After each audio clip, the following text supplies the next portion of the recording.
Lección número 3. Jesús el Hijo Prometido. Versículo de memoria. En estos postreros días nos ha hablado por el Hijo, a quien constituyó heredero de todo, y por quien asimismo hizo el universo, el cual, siendo el resplandor de su gloria y la imagen misma de su sustancia, y quien sustenta todas las cosas con la palabra de su poder, habiendo efectuado la purificación de nuestros pecados por medio de sí mismo, se sentó a la diestra de la majestad en las alturas. Hebreos 1, 2 y 3. El primer punto que vamos a desarrollar es el Hijo de la Promesa. La primera indicación que el hombre tuvo acerca de su redención la oyó en la sentencia pronunciada contra Satanás en el huerto. Y enemistad pondré entre ti y la mujer, y entre tu simiente y la simiente suya. Esta te herirá en la cabeza y tú la herirás en el calcañar. Génesis 3:15. Esta sentencia fue una promesa para nuestros primeros padres. Una promesa que declaraba que el poder del gran adversario sería finalmente destruido. Adán y Eva, antes de oír su propia sentencia por su transgresión, escucharon las palabras que no podían menos que infundirles esperanza. Los ángeles celestiales explicaron más completamente a Adán y Eva el plan que había sido concebido para su redención. Una estrella de esperanza iluminaba el tenebroso y horrible futuro y los libraba de una completa desesperación.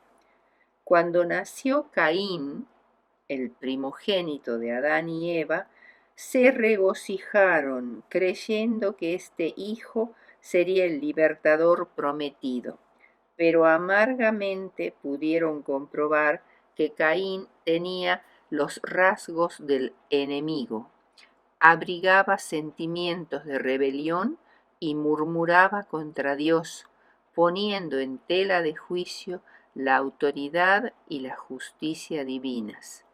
El Salmo 2 es el primero de los salmos mesiánicos. Presenta al inicio un cuadro de violenta confusión. Los pueblos y las naciones que desconocen a Dios se amotinan y planean rebeliones contra el gobierno de Dios y contra su ungido, es decir, aquel sobre el cual se vertía aceite en su cabeza cuando se lo consagraba como rey o sacerdote. Recordemos que con frecuencia David llama a Saúl el rey el ungido de Jehová. Dios, que permanece imperturbable en el cielo, ve todo esto y dice: pero yo he puesto mi rey sobre Sión, mi santo monte. Sión es la colina que queda al sur de la ciudad de Jerusalén. Entonces, en el versículo 7 habla Jesús, el ungido, el Verbo, portavoz de Dios para la interpretación de la gran declaración divina que Él es su Hijo, no es ningún usurpador, es el Mesías, o sea, el ungido, por el decreto de su Padre. Este decreto implica dos cosas. Primero, que se ha de reconocer a Jesús como Hijo de Dios. Y segundo, que su reino debe ser universal. Jehová me ha dicho, dice Jesús en el Salmo 2, mi hijo eres tú, yo te he engendrado hoy. No debe entenderse esta declaración como diciendo que el Hijo hubiera sido engendrado de la misma manera en que son engendrados los seres humanos, es decir, que tenía un origen. En Cristo hay vida original que no proviene ni deriva de otra, dice el deseado de todas las gentes, página 489. Como la Biblia se explica a sí misma, Hechos 13, 30 al 33 interpreta esta declaración como una predicción de la resurrección de Jesús. Y nosotros, dice Hechos 13, 30 al 33, os anunciamos el evangelio de aquella promesa hecha a nuestros padres, la cual Dios ha cumplido en los hijos de ellos, a nosotros, resucitando a Jesús, como está escrito también en el Salmo 2: mi hijo eres tú, yo te he engendrado hoy. Hechos 13, 32 y 33. La resurrección de los muertos proclamó de modo muy especial que Jesús era hijo de Dios. ¿Significa esto que Dios engendró a Jesús en su resurrección? En absoluto no. Dios simplemente está llamando a su Hijo de la tumba cuando obra a través de Gabriel, el ángel que ocupa la posición de la cual cayó Satanás, diciendo: Hijo de Dios, sal fuera, tu Padre te llama. Sin embargo, la primera vez que el título Hijo de Dios le fue aplicado a Jesús fue en la encarnación. Respondiendo el ángel le dijo a María: el Espíritu Santo vendrá sobre ti y el poder del Altísimo te cubrirá con su sombra, por lo cual también el santo ser que nacerá será llamado Hijo de Dios. El Espíritu Santo es el instrumento por el cual se ejerce el poder creador y vivificador de Dios. Por su obra, el Verbo fue hecho carne y el Hijo de María pudo ser llamado Hijo de Dios. Cristo se humilló voluntariamente en la encarnación y aceptó una posición subordinada a la del Padre. El Padre dio testimonio de que Jesús era su Hijo por lo menos en 4 oportunidades. Primero, cuando nació, Lucas 1:35. Segundo, en su bautismo, Lucas 3:22. Tercero, en su transfiguración, Lucas 9:35. Y cuarto, cuando resucitó, Hechos 13, 32 y 33. El Salmo 2:10 es el primer argumento que utiliza Pablo en el libro de Hebreos para demostrar que Cristo es superior a los ángeles, que son seres creados. El segundo argumento para probar esta misma verdad que usa es 2 de Samuel 7, 12 al 14. Y cuando tus días sean cumplidos y duermas con tus padres, le dice Dios a David, yo levantaré después de ti a uno de tu linaje, el cual procederá de tus entrañas y afirmará tu reino. Él edificará casa a mi nombre, y yo afirmaré para siempre el trono de su reino. Yo le seré a él padre, y él me será a mí hijo. Esta promesa hecha por Dios a David se refiere a Salomón, su hijo, quien construiría la casa de Dios. El Señor además promete: yo le seré a él padre y él me será a mí hijo. El énfasis no está puesto en la paternidad, porque Salomón es obviamente hijo de David, sino en la adopción del rey davídico por Dios. Hebreos 1:6, cuando introduce al primogénito en griego protótokos, en el mundo, dice, adórenle todos los ángeles. Esta orden de adorar a Cristo confirma la deidad del Salvador. Los ángeles son encumbrados, pero Cristo es tan superior a ellos que se les ordena que lo adoren. Solo se debe adorar a Dios. Por lo tanto, Cristo es Dios. El primogénito significa el primer engendrado. En el Nuevo Testamento Jesús es el primogénito de María, como dice Lucas 2:7. Además es el primogénito entre muchos hermanos, Romanos 8:29. Es el primogénito de toda la creación, Colosenses 1:15. Y el primogénito de entre los muertos, Colosenses 1:18.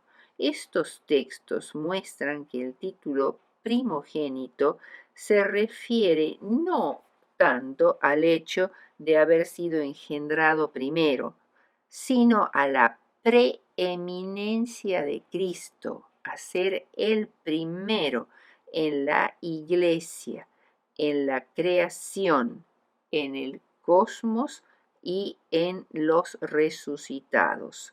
En resumen, podemos decir que al hablar de la naturaleza de Cristo, Hebreos dice que Él es el Rey por el siglo del siglo, Rey justo y equitativo, Dios creador y sustentador, que no tiene principio ni fin y está muy por encima de los ángeles. En Él hay vida original, no prestada ni derivada de otra. Deseado de todas las gentes, 489. Pasemos ahora al segundo punto. Pablo en Hebreos dice, en estos postreros días nos ha hablado por el Hijo. ¿Qué significa estos postreros días?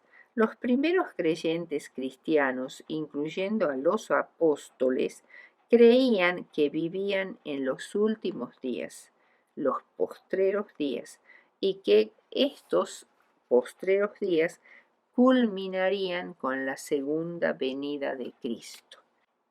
La expresión estos postreros días se ponía en contraste con la otra expresión que era muy común, los días de los profetas del Antiguo Testamento. Pedro identificó los acontecimientos del día de Pentecostés con un cumplimiento parcial de la profecía de Joel del derramamiento del Espíritu Santo, y él usó la expresión en estos postreros días. Isaías 2:2 dice, acontecerá en lo postrero de los tiempos que será confirmado el monte de la casa de Jehová como cabeza de los montes, y será exaltado sobre los collados, y correrán a él todas las naciones. Acá la expresión lo postrero de los tiempos, literalmente en el fin de los días, en realidad designa el fin de cualquier período, corto o largo. Por esta razón, es el contexto lo que deberá determinar cuán distante está ese tiempo. El monte de la casa de Jehová es una expresión que se usa para designar al templo de Jehová situado en el monte Moria, el cual llegó a ser el centro y el símbolo del judaísmo. Por eso, decir que el monte de la casa de Jehová sería exaltado era equivalente a decir que el Dios de Israel sería honrado por encima de los otros dioses y religiones, y además era símbolo de poder y dominio nacional, y a él correrían todas las naciones. Esto Era parte del plan original de Dios para Israel, el ensalzamiento de la nación de Israel para que ese templo glorioso llegara a ser la casa de oración de todos los pueblos, cuando todas las naciones gentiles vendrían desde los extremos de la tierra y se reunirían en el nombre de Jehová en Jerusalén. Pero este glorioso cuadro del triunfo final de la verdad nunca se cumplió con el Israel literal, pero se cumplirá con el Israel espiritual. ¿Hay alguna diferencia entre estos postreros días que se iniciaron con la encarnación de Cristo y el tiempo del fin descrito por Daniel al fin de los 2300 tardes y mañanas de Daniel 8:14? Esto en realidad es una pregunta, o sea, vamos a comparar la expresión los postreros días que se inician con el nacimiento de Cristo y el fin, el tiempo del fin, descrito por Daniel como el fin de las 2300 tardes y mañanas, o sea, los 2300 años. El que nos ayuda a responder esta pregunta es Pablo, en la epístola a los tesalonicenses, segunda de Tesalonicenses 2, 1 al 12. El objetivo de Pablo en este texto es corregir entre los cristianos de Tesalónica la opinión falsa que ya había comenzado el día del Señor. Esta idea de una expectativa inminente de la venida de Jesús había llevado a algunos miembros de la iglesia de Tesalónica a convertirse en ociosos o a entusiasmarse y desordenarse excesivamente. Pablo les hace ver que para hacer frente a este error era esencial conocer el orden consecutivo de dos acontecimientos fundamentales en la historia de la Iglesia. Y esos dos eventos proféticos en orden cronológico son, primero, la venida del anticristo y segundo, la venida de Cristo. Primero, la apostasía debe manifestarse en el hombre de iniquidad, como lo llama Pablo, dentro del templo de Dios, dentro de la iglesia como una institución. Tal cosa aún no se había desarrollado como un fenómeno público en la iglesia apostólica, aun cuando el misterio de iniquidad ya estaba en acción, como dice segunda de Tesalonicenses 2:7. Por consiguiente, el día del Señor no podía haber llegado ya, ni podía esperarse en el futuro inmediato. Pablo identifica la apostasía futura como una rebelión religiosa fundamental y sostenida contra Dios. Pablo también les advierte que en su tiempo habría un factor retardador que causaría un retraso prolongado del surgimiento del anticristo. Y tal poder retardador era el orden civil del imperio romano con el emperador a la cabeza.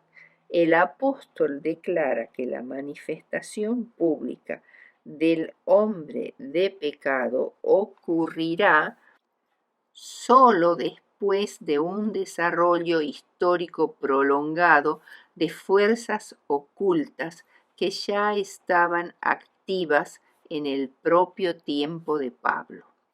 Cuando el imperio romano hubiese sido quitado de en medio, el hombre de iniquidad se levantaría y se sentaría en el mismo trono que ocupó el emperador romano.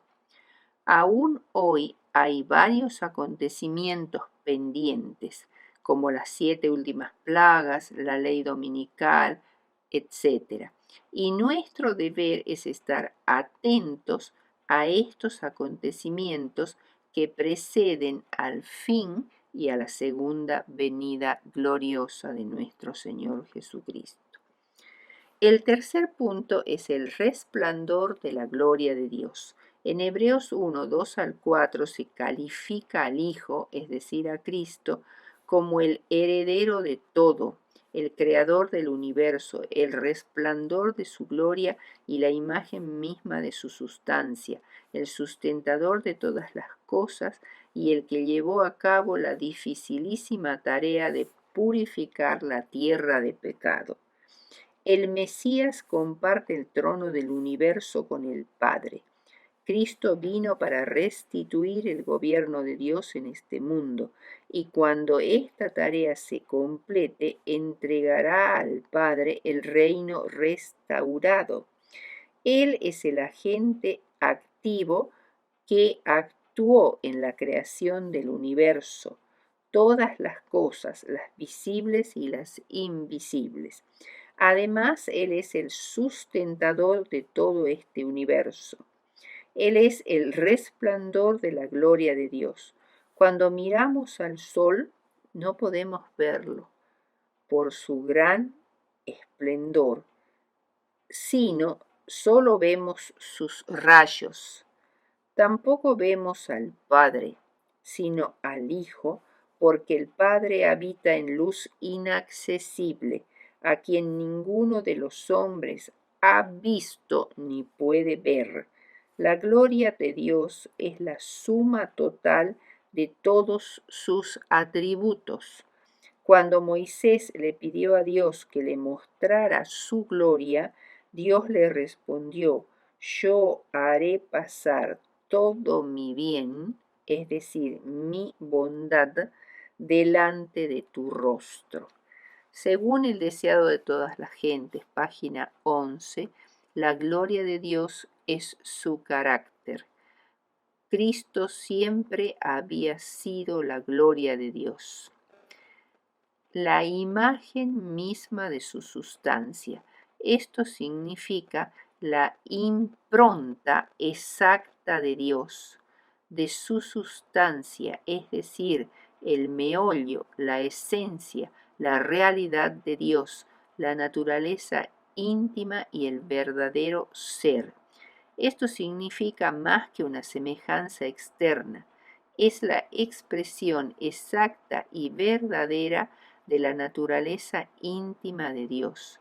Son tan semejantes en carácter, pensamiento y propósito que Cristo pudo decir: el que me ha visto a mí, ha visto al Padre. Yo y el Padre uno somos. Juan 14:9 y Juan 10:30. Por todo esto y mucho más, terminada la expiación en la tierra, el Mesías o Cristo se sentó a la diestra del Padre. Esto indica hacerse cargo de algo, asumir un cargo, sugiere una inauguración, una coronación, significa investir con autoridad, reconocer el derecho de Cristo a tener jurisdicción, la colocación del sello de Dios sobre su obra de intercesión. Lejos de sentarse a descansar, nuestro Señor estaba comenzando su nueva actividad en el santuario celestial. Conclusión. Esta lección puede parecer que incluye mucha teología. Es cierto que es necesario un cristianismo afectuoso, devocional y orientado a la aplicación. Sin embargo, la práctica del cristianismo depende de nuestras creencias, es decir, de nuestra teología. una teología sólida sentará las bases para un buen estilo de vida cristiana.